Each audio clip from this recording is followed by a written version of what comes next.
بظاہر پرسکون نظر آنے والا یہ علاقہ 44 سال پہلے ہونے والی عرب اسرائیل جنگ کے دوران اسرائیل کے کنٹرول میں چلا گیا تھا۔ جنوبی افریقہ سے آنے والی ہلری ہرزبرگر اس علاقے کی اولین آباد کاروں میں سے تھیں۔ ہم یروشلم میں آباد ہونا چاہتے تھے۔ ہمیں بتایا گیا کہ اس علاقے میں ہمیں 116 مکان بنانے ہیں۔ سیاسی معاملات پر تو ہم نے زیادہ غور نہیں کیا تھا۔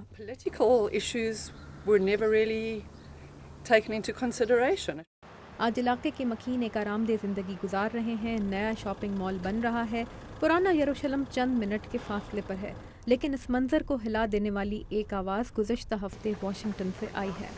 But precisely because of our friendship, اسرائیل سے دوستی کی وجہ سے یہ اہم ہے کہ ہم سچ بولیں۔ موجودہ صورتحال قابل قبول نہیں۔ اسرائیل کو پائیدار امن کے قیام کے لیے کچھ جرأت مند اقدامات کرنے ہوں گے۔ to advance a lasting peace. اس کے بعد سے واشنگٹن میں جاری تمام تر سفارتکاری تنازع مشرق وسطیٰ کے حل کے گرد ہی گھوم رہی ہے۔ اسرائیلی وزیر اعظم نتن یاہو کہتے ہیں کہ اسرائیل فلسطین سے قیام امن کے لیے کچھ مشکل سمجھوتے کر سکتا ہے، لیکن 1967 کی جنگ سے پہلے والی پوزیشن پر واپس نہیں جائے گا۔ Israel will be generous. اسرائیل فلسطینی ریاست کو زیادہ رقبہ دینے کو تیار ہوگا، لیکن اپنی قائم کردہ سرحدوں کی سختی سے پابندی کروائے گا۔ ہم تسلیم کرتے ہیں کہ ایک فلسطینی ریاست کا حجم اتنا بڑا ضرور ہونا چاہیے کہ وہ قائم رہ سکے اور خود مختار اور خوشحال ہو۔ اسرائیلی صدر نے امریکی کانگریس سے اپنے خطاب میں یہ بھی دہرایا کہ اسرائیل ایسی فلسطینی حکومت کے ساتھ مذاکرات کی میز پر آنے کو تیار نہیں جسے اسرائیل کا وجود مٹانے کے خواہش مند مسلح گروپوں کی حمایت حاصل ہے۔ نتن یاہو کا یہ بیان ثابت کرتا ہے کہ اسرائیل کے ساتھ مذاکرات وقت کا ضیاع ہیں۔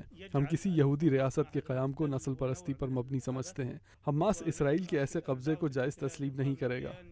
راموت نام کا یہ علاقہ 1967 کی عرب اسرائیل جنگ کے بعد آباد کیا گیا تھا، یعنی علاقے کی ملکیت پر فلسطینیوں کا دعویٰ ہے۔ اس علاقے کے قریب اسرائیلی حکام نے مغربی کنارے کے شہر بیت الاقصی اور اس کے 27,000 شہریوں کو ایک دیوار کھینچ کر علاقے سے باہر دھکیل رکھا۔ شہر کی مقامی کونسل کے نائب سربراہ کہتے ہیں کہ اسرائیل بیت الاقصی میں رہنے والوں کو دیوار کے پار ان کی اپنی زمینوں پر آنے کی اجازت نہیں دیتا۔ ہم 1967 کی سرحدوں پر واپس نہیں جانا چاہتے۔ ہم چاہتے ہیں کہ ہمیں بلا رکاوٹ اپنی زمین پر جانے اور آنے کی اجازت ہو۔ 1967 کی سرحدوں پر واپس جانے کی بات اسرائیل فلسطین امن بات چیت میں پہلے بھی زیر بحث آئی ہے، لیکن تنازع کے دونوں فریقوں کے لیے یہ انتہائی حساس نوعیت کا معاملہ ہے۔